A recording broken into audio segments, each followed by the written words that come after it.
Soal pedagogi guru susah? Masa sih? Tidak akan susah kalau teman lulus mau belajar. Pada video kali ini, saya, Intan Purnamasari, akan membahas latihan soal pedagogi untuk guru. Nah, tonton video ini sampai selesai ya. Soal nomor 1. Pada mata pelajaran Bahasa Indonesia yang membahas teks eksposisi, Ardi menjadi siswa dengan nilai ulangan harian tertinggi. Itu semua dikarenakan Ardi selalu mengikuti pembelajaran dengan fokus dan teliti. Dari hari sebelum guru memberikan materi, dia selalu memperhatikan pendahuluan dan mendengarkan tujuan pembelajaran hari itu. Ardi juga selalu mencatat materi yang diterangkan oleh guru melalui presentasi di depan kelas. Selain itu, ia akan menuliskan contoh-contoh konsep, juga dapat menjelaskan ulang apa yang diterangkan oleh guru. Ardi mengikuti latihan terstruktur yang dipandu oleh guru, mengikuti latihan terbimbing dengan berlatih konsep dan keterampilan untuk mengidentifikasi dan menganalisis teks eksposisi serta yang membedakan dengan teks lainnya. Pada akhirnya, Ardi mengikuti latihan mandiri dengan sangat baik karena telah mengikuti seluruh fase pembelajaran dengan semangat dan teliti. Tahapan model pembelajaran yang dilalui oleh Ardi adalah Yap, benar sekali, jawabannya adalah D. Tahapan model pembelajaran langsung. Apakah teman lulus tahu apa itu model pembelajaran langsung? Model pembelajaran langsung adalah model pembelajaran yang menekankan pada penguasaan konsep atau perubahan perilaku dengan mengutamakan pendekatan deduktif.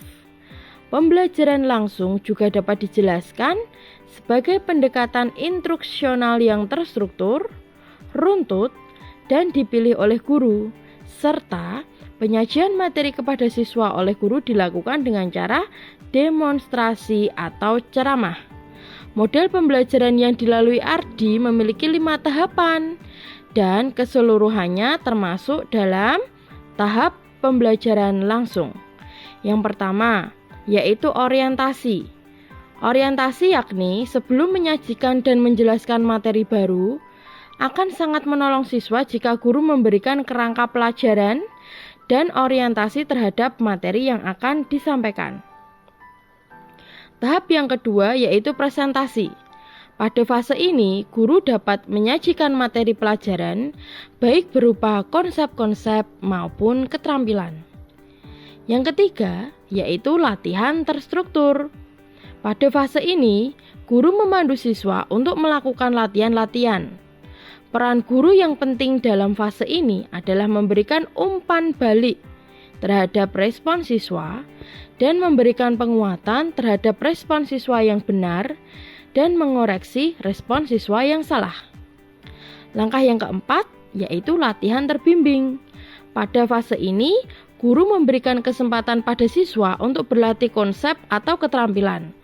Latihan terbimbing ini baik juga digunakan oleh guru untuk mengakses, menilai kemampuan siswa untuk melakukan tugasnya. Dan yang terakhir langkahnya yaitu latihan mandiri. Pada fase ini, siswa melakukan kegiatan latihan secara mandiri. Fase ini dilalui siswa jika telah menguasai tahap-tahap pengerjaan tugas dalam fase bimbingan latihan. Soal nomor 2. Pak Agung adalah seorang guru bahasa Indonesia. Pekan ini sekolah mengadakan ujian akhir semester. Maka, Pak Agung sudah menyiapkan bobot dalam penilaian.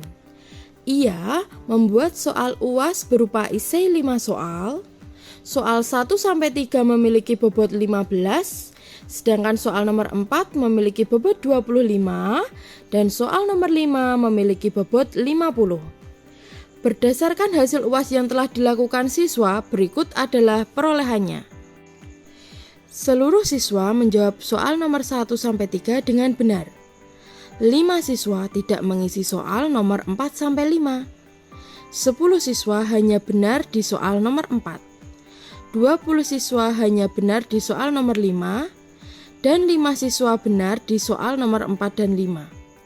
Jika KKM yang sudah ditentukan adalah 60, Maka tindakan remedial yang tepat yang harus Pak Agung lakukan untuk kasus seperti ini yaitu, coba teman lulus jawab dulu, jawabannya apa?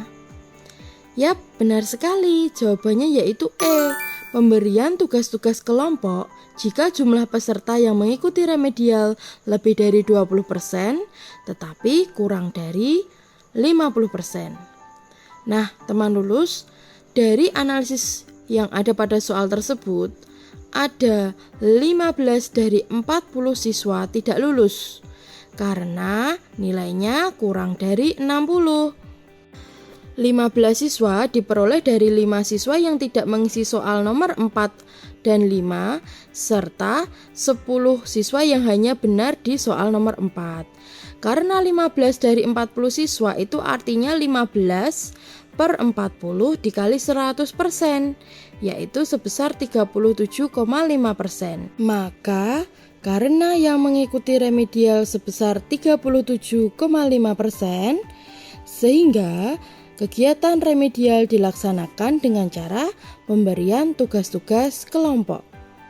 Soal nomor 3. Pak Yoga adalah seorang guru yang baru saja dipindah tugaskan ke suatu sekolah. Hari ini Pak Yoga berencana untuk mengajak siswa turun ke lapangan guna melakukan observasi dan survei. Metode ini digunakan dalam rangka memenuhi kompetensi dasar 3.8, mengelompokkan tumbuhan ke dalam divisio berdasarkan ciri-ciri umum. Melalui metode pembelajaran ini, Pak Yoga berharap siswa dapat melihat kondisi real, sehingga tidak hanya berimajinasi terhadap situasi, tetapi memiliki pengalaman langsung atas materi yang dipelajari. Metode pembelajaran yang digunakan oleh Pak Yoga dalam kelasnya kali ini adalah, benar sekali, jawabannya adalah A. Metode kerja lapangan. Metode kerja lapangan menarik bagi siswa karena mengajak siswa turun ke lapangan untuk melakukan observasi dan survei. Melalui metode ini, siswa dapat melihat kondisi real sehingga tidak hanya berimajinasi terhadap situasi, tetapi siswa memiliki pengalaman langsung atas materi yang dipelajari. Maka, metode yang digunakan oleh Pak Yoga yang paling tepat adalah metode kerja lapangan. Kita lanjut ke soal nomor 4. Dalam mengajarkan kompetensi dasar 4.7, menyimpulkan unsur-unsur pembangun dan makna teks puisi yang diperdengarkan atau dibaca, Ibu Dima menerapkan teori bahwa guru tidak mentransfer pengetahuan yang telah dimilikinya, melainkan membantu peserta didik untuk membentuk pengetahuannya sendiri. Selain itu, ia pun meyakini jika penerapan teori belajar tersebut dapat lebih mempermudah memahami jalan pikiran dan cara pandang peserta didik dalam belajar.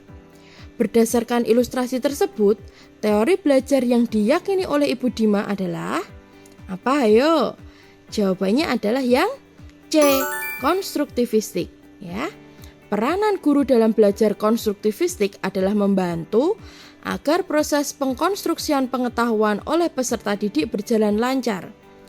Guru tidak mentransfer pengetahuan yang dimilikinya, melainkan membantu peserta didik untuk membentuk pengetahuannya sendiri dan dituntut untuk lebih memahami jalan pikiran atau cara pandang peserta didik dalam belajar.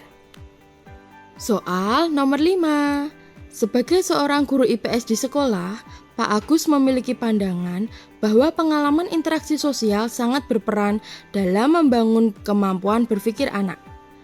Hal tersebut persis seperti teori yang dikemukakan oleh Lev Vygotsky. Pak Agus yakin bahwa budaya dapat membimbing anak menjalani kehidupannya secara produktif dan efisien. Maka, dalam menjalankan kompetensi dasar menganalisis perubahan sosial budaya dalam rangka modernisasi bangsa Indonesia, pembelajaran yang tepat dilakukan oleh Pak Agus kecuali yang mana ya yang salah?